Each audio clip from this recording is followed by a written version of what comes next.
Good morning, everybody, and welcome to another episode of Wet Shaving with Angelo. I'm Angelo, and no shave today because I just finished shaving this morning. But I thought it'd be fun for me to do what I would consider my own personal 10 commandments of wet shaving.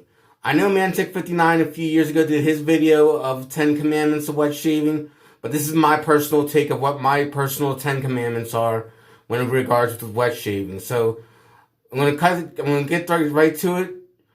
First commandment, thou shalt not go out in public with a 5 o'clock shadow. Now, beards are okay. If the beard is nice and tight and trimmed, it's okay. But 5 o'clock shadows, I see this all the time when I walk around town. Especially when I would go to nightclubs, I would see guys with like 3, 4, 5 days worth of 5 o'clock shadow. And it just doesn't look right to me.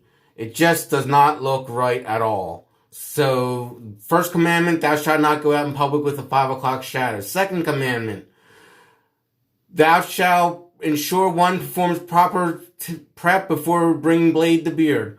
Because prep is very important with wet shaving. You want to make sure your stubble is nice and soft. You want to make sure you wet it properly. You want to have enough lather, a good decent lather to build on the face way before you put blade to beard. So that's the second commandment. Third commandment, thou shalt not use any pressure when shaving with a safety or straight razor.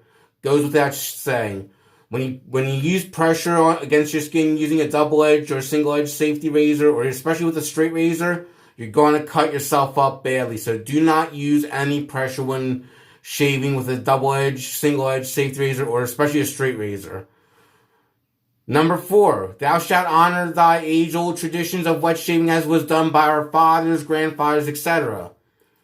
One of the best things about this hobby is we get to practice age-old shaving traditions that were put forth by our fathers or grandfathers or whatever parents we had.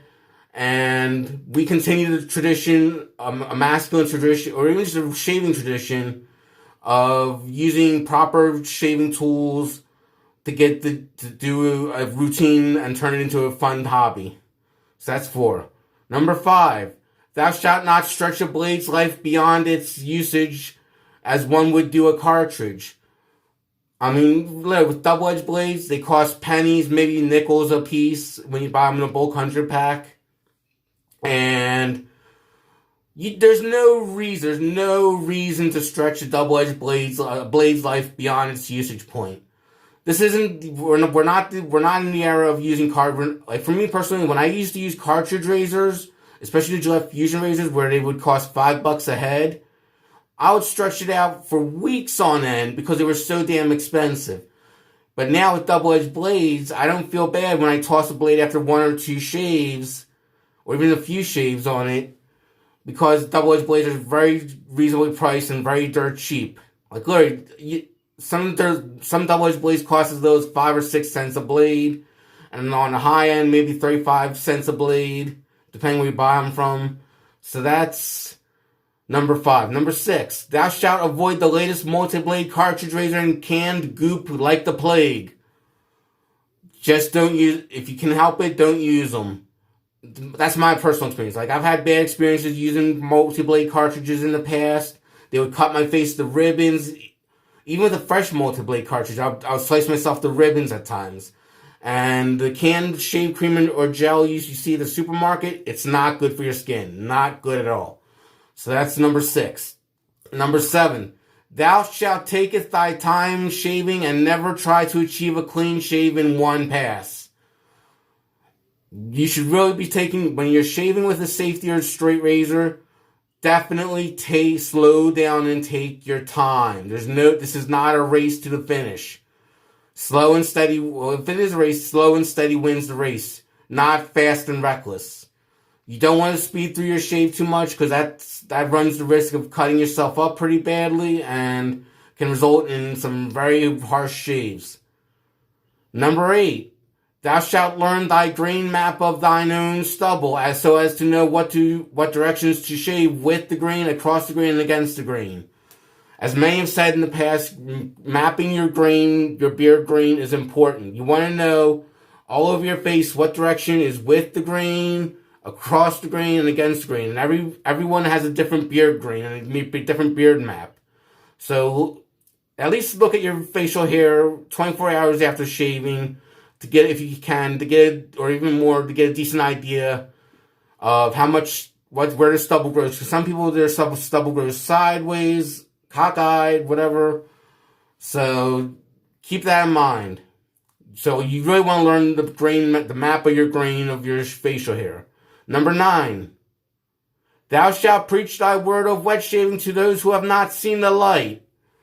One of my favorite things in this hobby is teaching my friends and family members how to shave with a double-edged safety razor, using a shave brush and shave soap.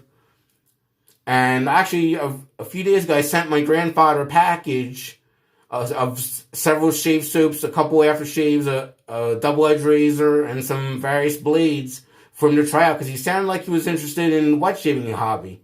So I sent him a care package, and it's one of the things that makes my heart feel good, is sharing my hobby with others that may benefit as well from my hobby. And last but not least, number 10, thou shalt remember thy golden acronym, YMMV. Your mileage may vary. What will work for one wet shaver will not another, and vice versa. This goes without saying because we all know the acronym YMMV. Your mileage may vary. What works well for you may not work so well for me, and vice versa. What works very well for me may work terribly for you. Experimentation is the key to success in all aspects of wet shaving.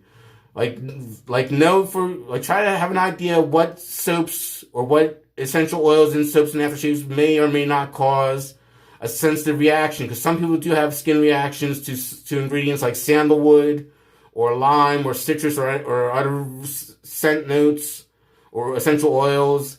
So know what you're sensitive to. When you're using a double-edged safety razor, know what blades work best in your razor.